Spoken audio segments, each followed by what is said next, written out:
يقوم بإدارتها مثل الكلاشينكوف، أينما يريد أن يوجهه يضرب. وجد شباب عقولهم بسيطة صغيرة، سيطر على القيادات فوق، أدار العملية كامل ببساطة. This former Al-Qaeda operative has approached Al Jazeera with information. His testimony contains serious allegations against Ali Abdullah Saleh, the man who governed Yemen for more than 3 decades. It's a story of intrigue, manipulation, and, if it is to be believed, a deception of the highest magnitude.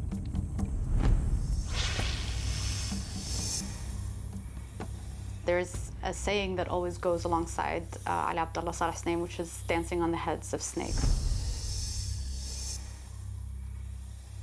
He was an absolute master at working all the different constituencies in the country, making sure that some kind of equilibrium was achieved and maintained to his interest.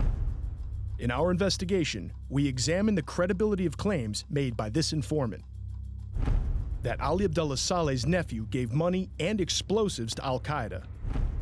That the deputy leader of Al-Qaeda in the Arabian Peninsula was a government informant.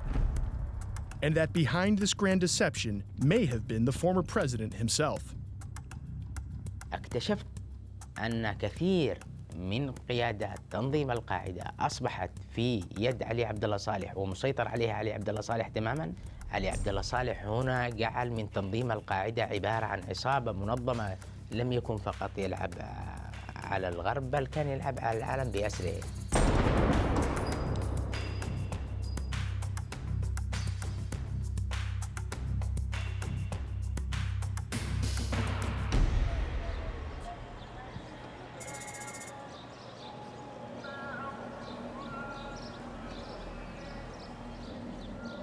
Started out a little bit different than most days, although the patterns of my early morning were more or less the same.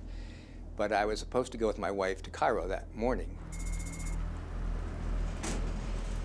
I arrived at the embassy a little before 9. And I remember Mukhtar al-Faqi at the gate, because he was one of the friendly gate guards. And he said good morning, and I said hello, and I wished him happy Ramadan. Well, I was in my office trying to tidy up whatever loose ends we had. I had a press briefing, as I normally do, just to make sure that I had a handle on what was going on. We could make sure everything was kind of on our screens and our radar for any actions that might be needed. And I was at my desk and going through the final checks on papers, what I needed to do. And that's when the explosion occurred.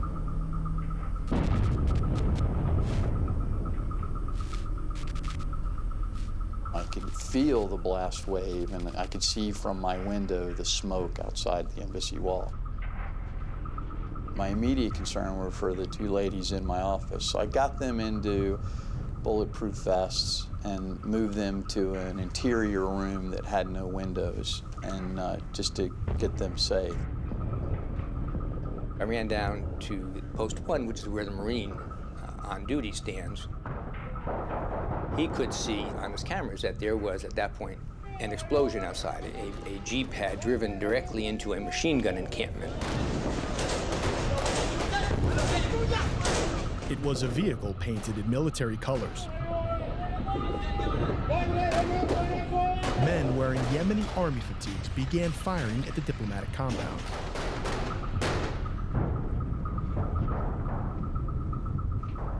I got on the phone to FBI headquarters. I said, hey, this is Rick Schwein, I'm the legat in Sana'a. The embassy's under attack.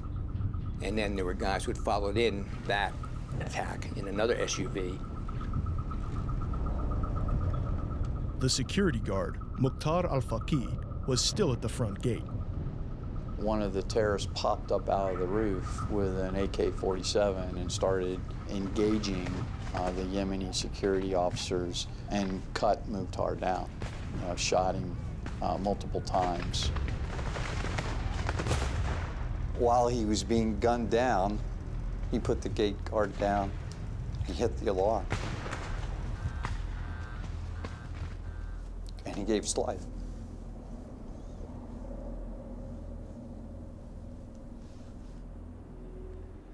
The attackers killed 12 people amongst them an 18-year-old Yemeni American. All 7 of them then blew themselves up. The main embassy grounds had not been breached. There was a lot of body parts. There were severed bodies and heads and terrible, just awful human damage. You don't forget those smells or sounds. Blood has sort of a sickly, coppery smell to it. Burning flesh has a very distinctive, unpleasant smell to it. Western intelligence agencies blamed Al-Qaeda for the attack. In the following months, a new group, Al-Qaeda in the Arabian Peninsula, emerged. They were described as one of the most active wings of the franchise. But allegations made to Al Jazeera suggest the truth may be much more complex. أنا كنت المخترق لتنظيم القاعدة من أجهزة الأمن. أنا كنت أبلغ الأمن القومي كل المعلومات خطوة بخطوة من قبل العملية، يعني ب3 أشهر بالنسبة للسفارة الأمريكية، ثم قبلها بأسبوع، ثم قبلها ب3 أيام. قلت لهم بيكون مهاجمة السفارة الأمريكية بسيارتين مع مجموعة من الشباب. Hani Mujahid says he infiltrated the bombmaker's cell and informed government officials about the attack. عارفين البيت اللي تم فيه التجهيز، عارفين الشباب اللي طلعوا من الحديدة، كانوا يعرفون كل التفاصيل. لذلك أنا أعتقد أن الأجهزة الأمنية في اليمن كانت تريد تنفيذ العملية أو وقوع العملية. Okay, part 2 of our interview. It's 12:30. This former Al-Qaeda operative once tried to take his evidence to the CIA, but was prevented by Yemeni security agents. Eventually, his testimony made its way to me. I'm Clayton Swisher, head of Al Jazeera's investigative unit. What evidence does he have? How do you know? Not what you think, how do you know? I spent 3 long days debriefing Mujahid. The easiest story is the truth. Tell us the truth. But on one issue, he was clearly evasive. Did you prepare the bomb? هل قمت بتجهيز المتفجرات مثلا؟ لا تماما، أنا لم أكن خبير في المتفجرات. We have since confirmed that Mujahid was a bomb maker. That's how he gained detailed knowledge about attacks planned by Al-Qaeda's leadership in Yemen. Mujahid was a paid informant for both of Yemen's main counterterrorism agencies. He admits he informed about the attack on the U.S. Embassy because he expected a reward. أنا صحيح إن أنا أعمل براتب شهري مع جهاز الأمن السياسي والقومي، بس كان المتفق إنه أنا وهم على أساس إنه أي كشف لأي عمليات يتم لابد يكون يعني لك مكافأة فيها. فيعني دخلنا في مفاوضات على أساس كم المكافأة حتكون، لأنها كانت عملية يعني على سفارة كالولايات المتحدة الأمريكية يعني. We scrutinize Mujahid's claims and assess whether they make a compelling case against Ali Abdullah Saleh and the family that once ruled Yemen. التقيت في أول مرة في الشيخ أسامة بن لادن رحمه الله في معسكر عينك في ولاية لوغار، وكانت الدوافع لمبايعتي له قناعتي بما كان يتحدث به من محاربته للولايات المتحدة الأمريكية وجهاده ضد الغرب، والسبب في ذلك هو القضية الفلسطينية. Mujahid trained new recruits at an Al-Qaeda camp in Afghanistan. His right thumb was blown off during what he describes as a training accident. وأنا في معسكر الفاروق في ولاية قندهار انفجر يعني مخزن للذخيرة. إصابتي هذه كانت إصابة بليغة جدا. Mujahid fought in the war in Afghanistan until 2002. Soon after, he fled to Pakistan. كان دورنا في مناطق القبائل هناك في داخل وزيرستان هو مهاجمة القوات الأمريكية المتواجدة داخل أفغانستان. Mujahid was arrested in 2004. Pakistani and U.S. intelligence agents interrogated him. He was detained with another man who has confirmed to Al Jazeera that Mujahid's account of events in both Afghanistan and Pakistan were truthful. To overcome the challenges we faced in verifying his detailed accusations, we enlisted the help of former intelligence officers. Robert Grenier was the CIA station chief in Pakistan until 2002. He did not meet Mujahid, but he is well placed to analyze his account. Reading some of this, I once again had the same stomach aches that I had when I was operating in the field. We have shown Grenier transcripts of 3 days of interviews with Mujahid.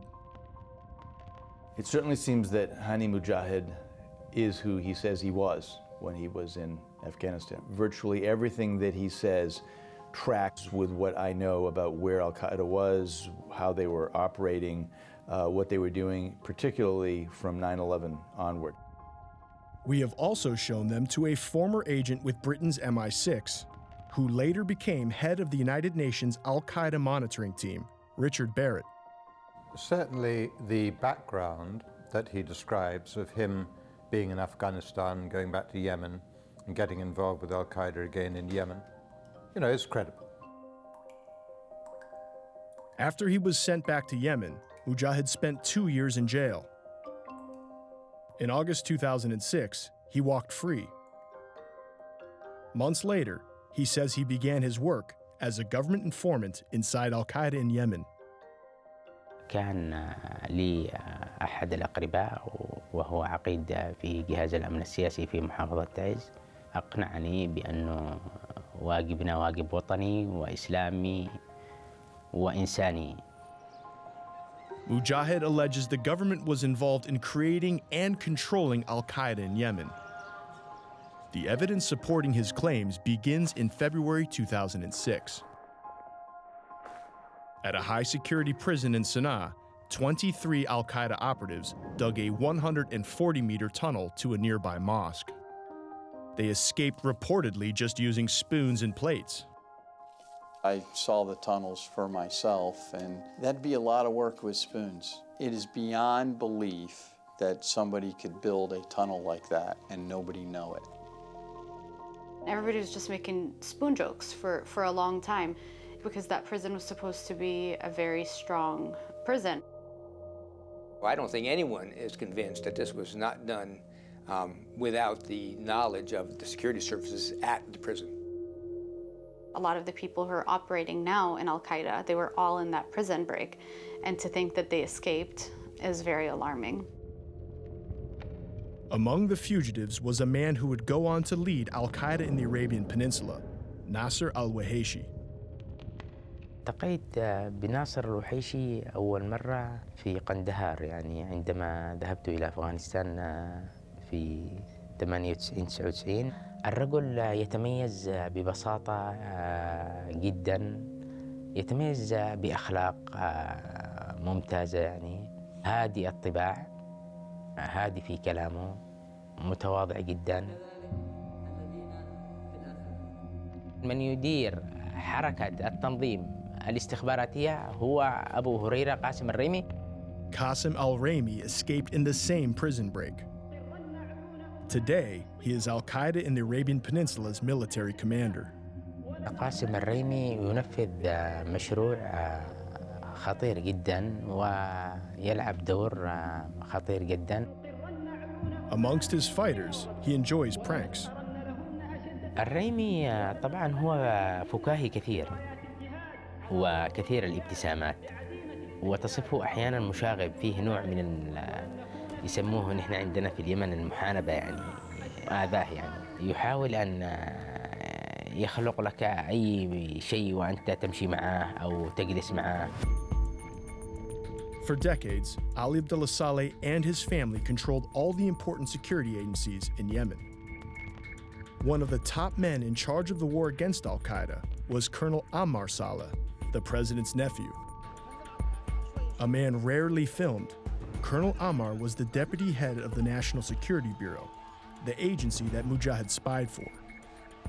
رجل يمشي كثير الصمت، لا يتكلم بكثرة، هادي بطبعه، طريقة تفكيره يعني طريقة أمنية قاسية، يعني فيها نوع من القساوة.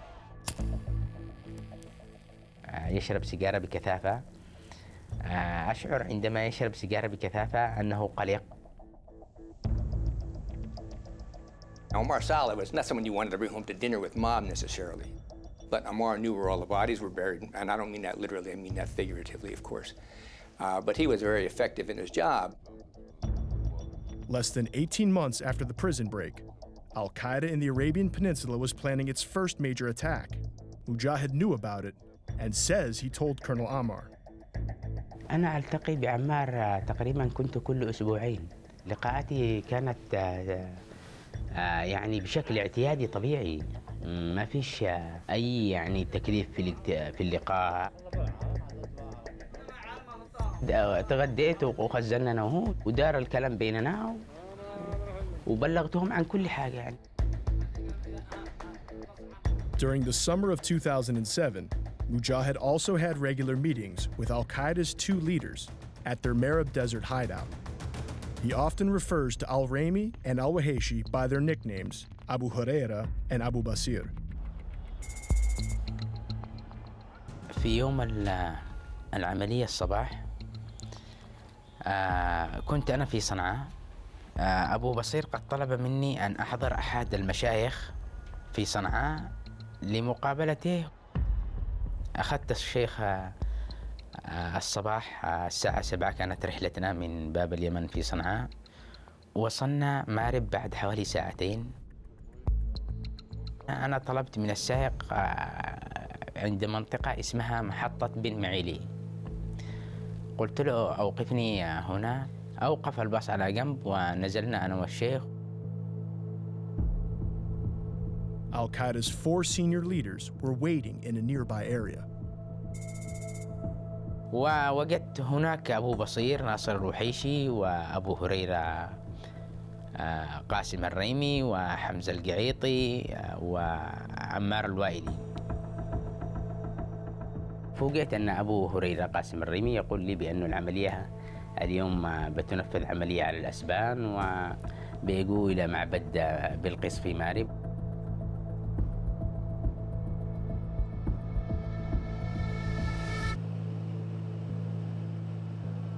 Estaba con una pareja que le interesaban o que gustaba muchísimo los viajes, digamos, un poco exóticos, curiosos.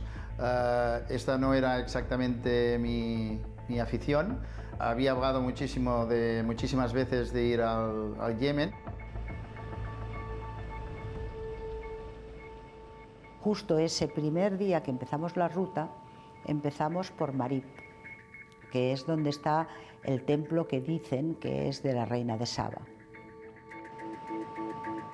As a party of Spanish tourists were heading into the Marib Desert, Mujahid was speaking with al-Raymi and al-Waheshi. كانت هناك في سيارة، والسيارة هذه كان يوجد فيها شخصان، وكانت بعيدة مننا شوية كذا. The car was packed with explosives. Mujahid then says he left the Al-Qaeda leaders to tell his handlers. أنا أخذت نفسي على أساس أتجه للحمام، يعني للوضوء في الصحراء لأخذ الصلاة. فشغلت التلفون، اتصلت للعقيد حمود القدسي اللي هو كان أحد أقربائي وكان رئيس شعبة مكافحة الإرهاب في محافظة تعز. كلمته بصريح العبارة، قلت له يا فندم يوجد سيارة كمعدة لضرب السياح في محافظة مارب، عليكم بإيقاف العملية يعني فورا، يعني تتحرك قوة أمنية أو قوة عسكرية توقف هذا العمل. فقال لي طيب أنا بأبلغهم الآن في صنعاء بشكل سريع. Nos fuimos a comer y después de comer nos fuimos al templo, a ver este templo. Y había un guardián muy joven, muy simpático, tenía como una especie de serpiente que nos enseñaba cómo iba moviendo. Le hacía gracia que nos asustáramos y que a veces nos tiraba la serpiente.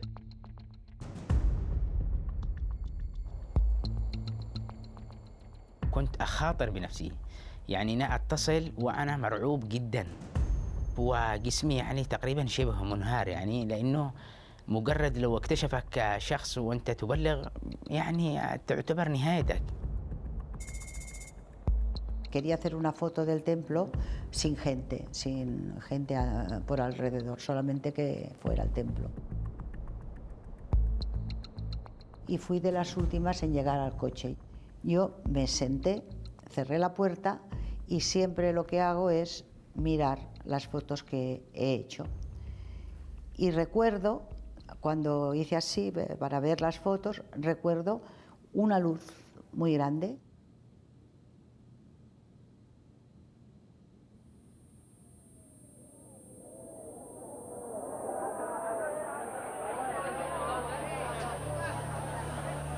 La cabeza me estaba dando un ruido impresionante, todo el cuerpo tenía muchísimo dolor.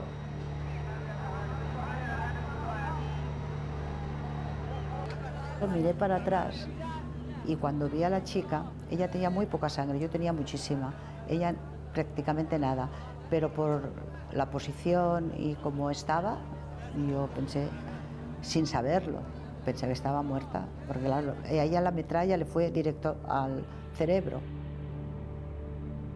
Uno de los militares fue el que me dijo que, bueno, yo pregunté, me parece, a ver qué había pasado a mi mujer y él me dijo que no estaba en la lista de supervivientes.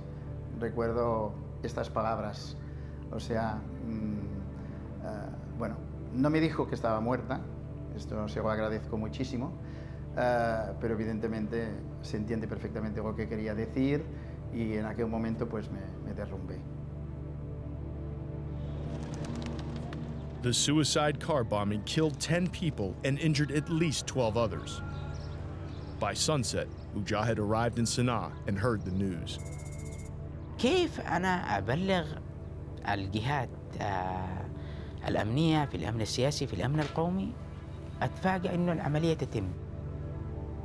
اتصلت للفندم حمود فقال لي أصلاً لا تعتقد إنه هؤلاء الناس الذين موجودين على رأس الهرم في السلطة هم ناس وطنيين أو ناس شرفاء. إحنا نعمل مع عصابة وليس مع دولة ذات قانون تحمي الإنسانية أو تحمي البشرية.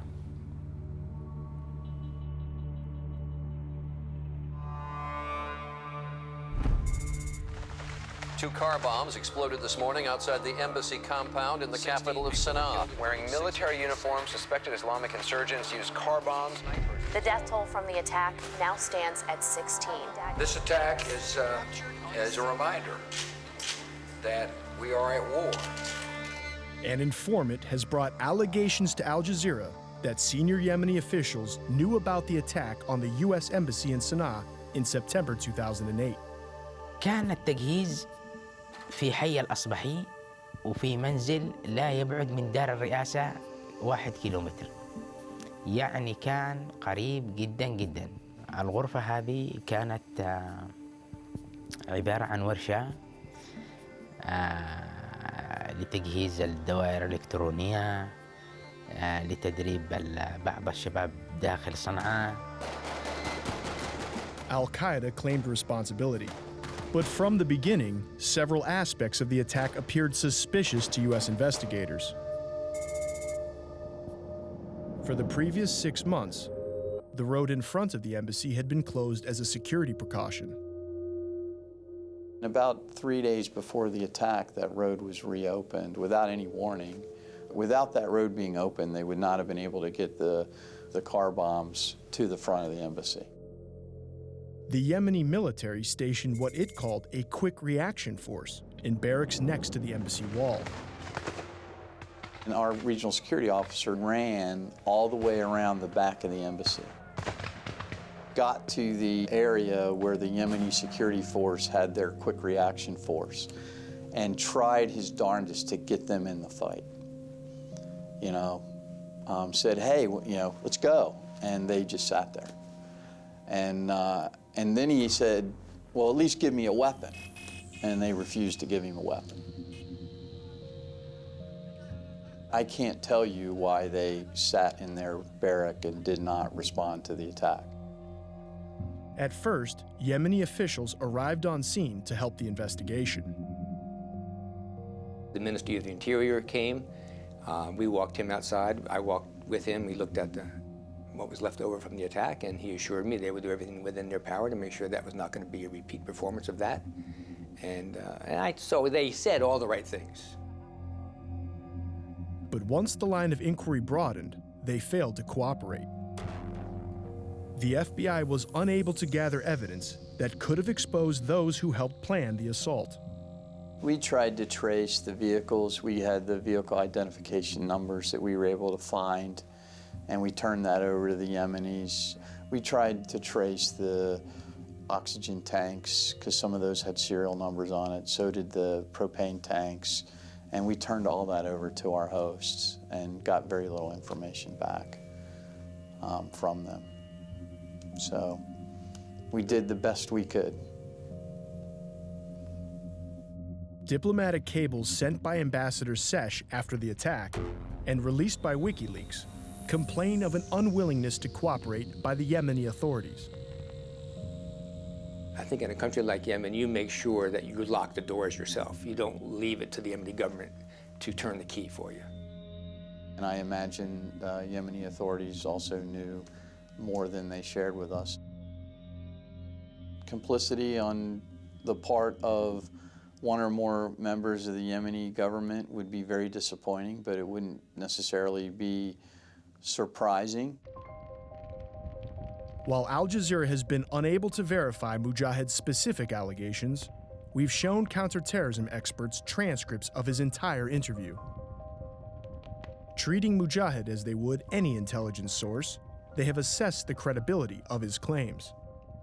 If you look back at the history of Al-Qaeda, few people have had maybe as full a picture as this person is apparently presenting of what's going on in the leadership of probably the most active branch of Al-Qaeda at the time. Also, if you take several steps back and you look at what he says in the context of a fairly complicated political game that the regime was having to play, dealing with the Americans and the tribes and others, yeah, there's a certain amount of credibility that I attach to that. Mujahid's testimony reinforces suspicion that the regime tried to benefit from the presence of Al-Qaeda in Yemen. We have to follow the money. If Yemen didn't have turmoil, I think the world wouldn't notice Yemen, considering how poor it is. Some people might say that he used Al-Qaeda as a way to get money from the outside world. We were not giving them enough. That was pretty much his constant refrain was, you're not helping us enough. You know, you say you want us to do this and that, but we're not getting the training, we're not getting the material we need, and why can't you be more helpful to us? There's always been concern in the Western intelligence communities that there might have been more in a relationship between Abdullah Saleh and Al-Qaeda than anyone knew. Mujahid's claims build on these concerns to allege full-scale collusion between Al-Qaeda and Yemen's former president, Ali Abdullah Saleh. شكرا شكرا شكرا. علي عبد الله صالح يلعب في القاعدة مثل الشطرنج. ما فيش حاجة عنده كش ملك. لابد اللعبة تستمر ولا تنتهي.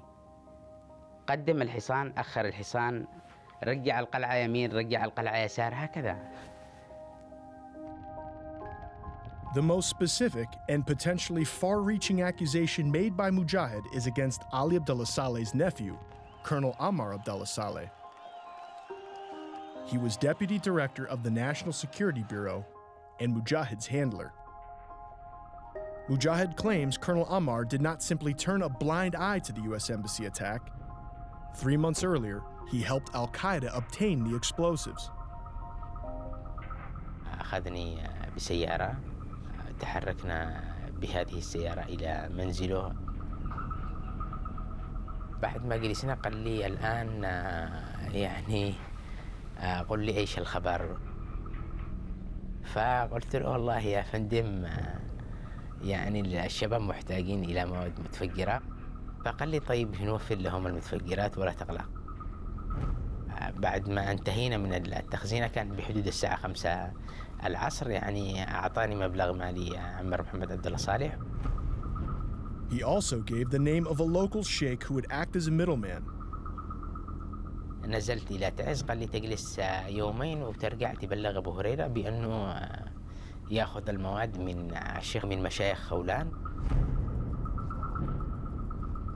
If Ammar had been directly involved in arranging money and explosives to go to Al-Qaeda terrorists, that would be deeply shocking. It's a little bit hard for me to imagine how that would be in Yemen's national interest, particularly if any details of it were to come to light. Colonel Ammar would also be very skeptical of his own personal engagement in that, unless he was very, very sure that there was a lot of backstopping and that he wouldn't get into very, very deep trouble, because, you know, the allegations are enormously serious. There is yet another layer to the intrigue, according to Mujahid. It concerns the true role of the military leader of Al-Qaeda in the Arabian Peninsula. قاسم الريمي فعلا هو من صنع جهاز الأمن القومي، وعلاقته قوية كانت حتى هو في السجن مع عمار محمد عبد الله صالح وأولئك الشخصيات الكبار. كنت أنا في مهمة طبعا في إحدى المرات في شبوة، يعني رجعت عندما أبلغتهم يعني بأشياء عن الشباب، فكنت نسيت بعض الأمور يعني ما ذكرتهاش وكذا. فقال لي عمار أنت نسيت كذا وكذا وكذا. فكيف عرف عمار محمد عبد الله صالح هذا الشيء؟ فهو قال لي بصريح العبارة، قال لي شوف الكرسي هذا اللي أنت جالس عليه الآن قبلها كان جالس عليه أبو هريرة قاسم الريمي، بصريح العبارة كده.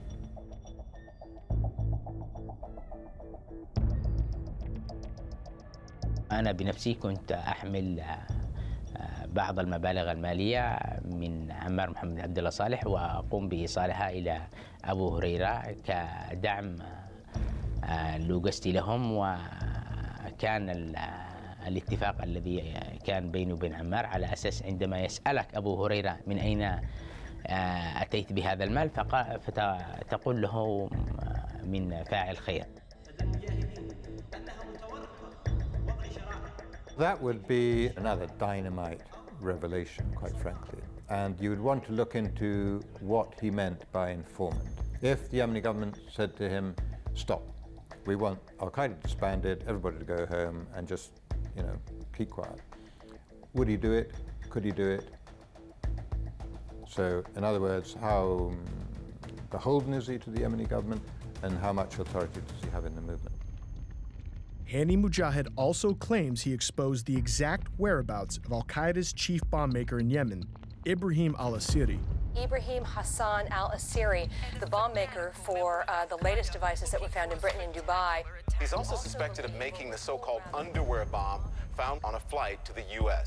He packed explosives into a body cavity of his own 23-year-old brother and sent him on a suicide mission to kill the head of Saudi intelligence.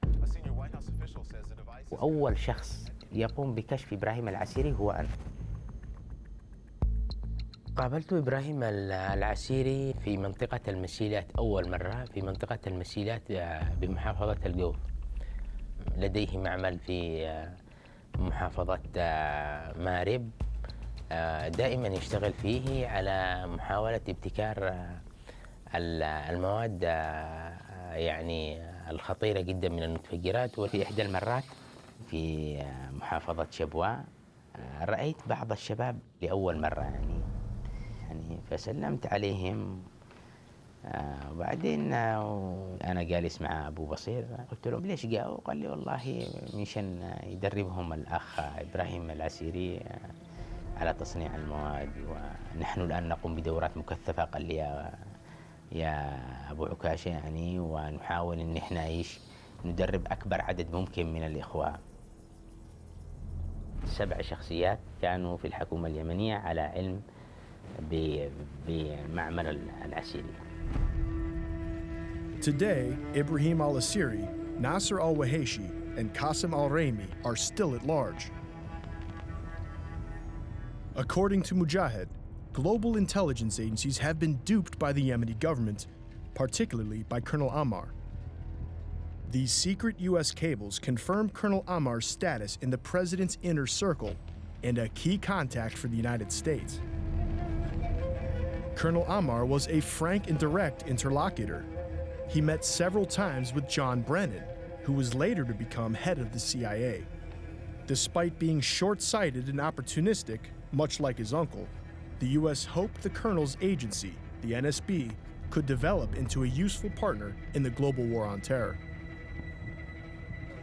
You have this huge implications for the United States, that Mr. Brennan, in particular, the head of the CIA, in very close touch with Abdullah Saleh. He had this very special relationship with him, if you like, saw him and went over there many, many, many times. So now you're saying, yeah, and all that was for nothing because these guys were working against your interest, even attacking your embassy. So there's a huge impact there, clearly. في إحدى المرات عندما التقيت بعمار محمد عبد الله صالح قال لي يا هاني أنت ثروة، قال لي ثروة من المعلومات. أنت لابد إنك يعني تكون مخلص لوطنك بشكل كبير. هم حسسوني إن أنا عملت إنجاز كبير، اكتشفت لهم هؤلاء الناس وكذا، لكن يعني كان إيهام هذا لي يعني. In November 2010, Hani decides he wants out. He approaches U.S. intelligence and plans to tell them everything. اتفقت أنا وهم يعني هاتفيا على أساس أنه أريد مقابلتكم. قالوا إذا في فندق موفنبيك. قلت تمام أوكي، في فندق موفنبيك. وأثناء خروجي من المكان اللي كنت أجلس فيه، وهو عبارة عن دكان تجاري يعني موجود في الحارة هناك لأحد أقربائنا في صنعاء، مشيت حوالي من المحل هذا تقريبا 20 إلى 30 متر، فتفاجأت إنه أمامي باص يمشي مكتم، يعني باص تويوتا مكتم طويل يسمى بكروباص، اعترضني بهذا الشكل، وأتى واحد بجانبي ومسكني من اليد اليسار ودفعني مباشرة إلى داخل الباص. He says that he wanted to meet with them at a certain hotel, and they says, no, make this another hotel, and they make arrangements, and then he's intercepted by the Yemenis under circumstances where he really feels that he was set up. That sounds credible to me. أخفوني حوالي 8 أيام في سجن أرضي لا أعلم به. الطعام يدلك طعام أي كلام. انهرت نفسيا حقيقة، حتى لدرجة إنه كانت عيوني مربوطة 24 ساعة، لا أدري النهار من الليل.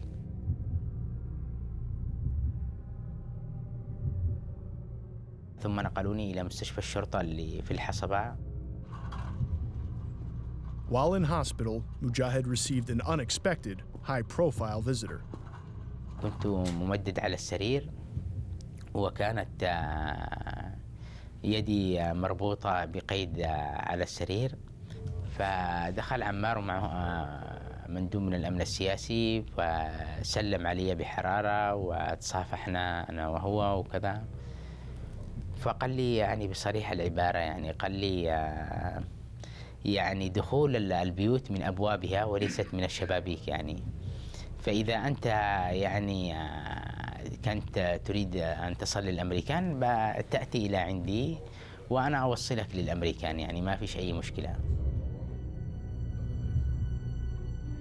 I can understand why the Americans would not have wanted to take very serious risks in dealing with an unknown quantity when it's not at all clear what the upside is likely to be, and that therefore that they might have brought the Yemenis into the equation. Again, I don't know that happened, but it does sound credible to me. Mujahid later entered the home of the CIA in Yemen through the door. This time, he says, Colonel Ammar sat beside him and supervised. أنا عندما التقيت بهم كان معهم الملف يعني حق التحقيقات منذ أن ألقي القبض علي في باكستان عام 2004. فعندما التقيت بأول ضابط مخابرات كان اسمه بيل، عرف بنفسه على اسم بيل وسلم علي وصافحني وقال أهلا بك عبد الحكيم جان. يعني عبد الحكيم جان هذا الاسم الحركي لي كان في قبائل وزيرستان، يعني يريد يعرف بنفسه بأننا نحن نعرف من أنت الآن. وكان عمار جالس هنا مخزن جنبي وأنا بجانبي. كيف أنا أقوم بالتحدث للأمريكان وعمار محمد عبد الله صالح جنبي؟ غيرت الموضوع تماما، يعني قدمت لهم يعني معلومات استخباراتية.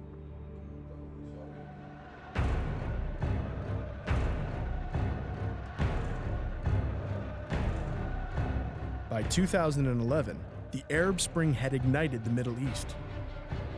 In Yemen, Ali Abdullah Saleh was trying to cling to power. It was not working, and his nephew, Colonel Ammar, was looking for an exit.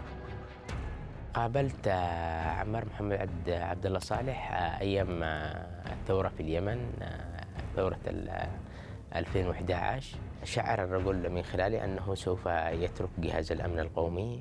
عرفني على ضابط من الضباط الجدد الذي قال لي سوف تكون على ارتباط به مباشر. The uprising forced Ali Abdullah Saleh from power. Mujahid lost his job as an informant. أصبحنا يعني في الزبالة مرميين. Saleh's nephew, Colonel Ammar, was sent to Ethiopia as military attaché.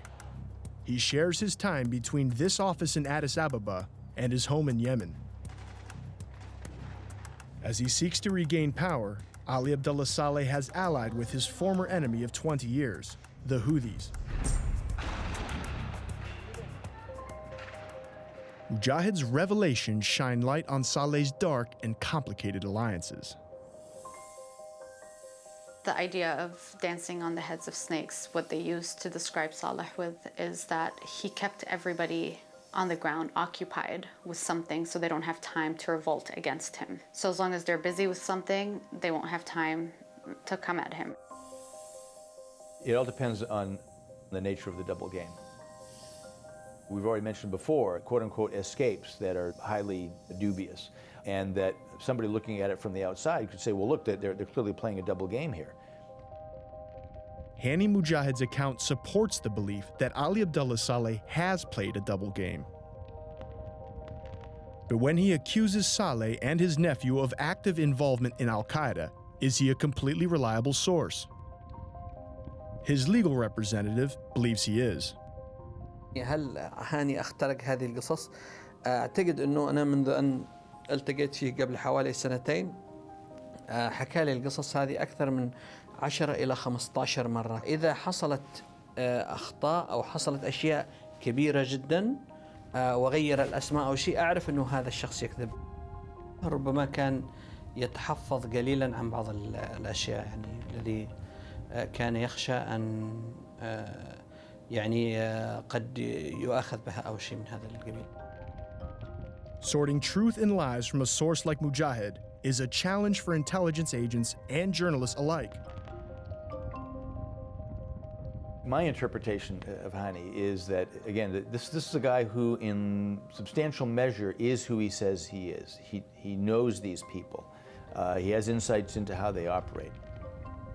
I see in the man telling you his story. He's telling you it's a bit embellished here or something left out there, and of course not going to say things necessary to his discredit.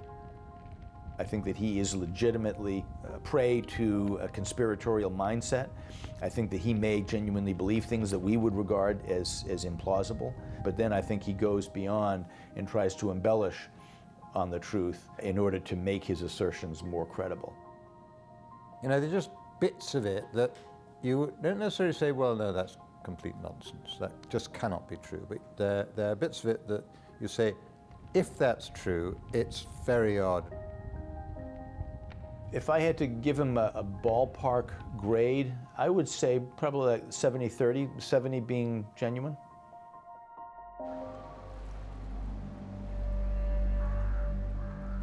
Esteve Masso still does not know the full story of how his wife was killed. Spanish investigators closed their case. Al Jazeera has learned that they only received limited information from Yemen. They asked several times more for details, but got no answer. With Mujahid's revelations, their file may again be opened. أقول للقاضي الأسباني الذي يعمل في القضية نفسها بأن المتورط والمدبر الرئيسي للعملية هو عمار محمد عبد الله صالح وأبو هريرة وأبو بصير ناصر الوحيشي. أنا ليس لدي أي مشكلة في الإدلاء بشهادتي لدى أي لجنة دولية. I mean, it's something that you would have to follow up, I think, because the allegation is so serious. What you have got is some really important information that could be very significant in a criminal investigation. I guess I'd be surprised if the FBI didn't want to talk to this guy if in fact he was willing to make himself available to them. Yemen is again at war. The future for both Mujahid and his country is marked by fear. He didn't have a friend anywhere. Obviously, he's not going to be seen as a hero by Al-Qaeda. He's burning a lot of bridges. I'm having trouble putting together a good scenario for this guy. Qasim al-Rim is at risk. Colonel Ammar is at risk. The PSO is at risk. Abdullah Saleh is at risk. Your own source is at risk. All these people are at risk because of what he knows. أنا أخشى على أولادي وأخشى على نفسي أيضا منهم تماما. حقيقة لا أعرف يعني كيف سوف يكون وضعي بعد هذا الكلام من عصابة علي عبد الله صالح. الوضع يعني مقلق لي للغاية.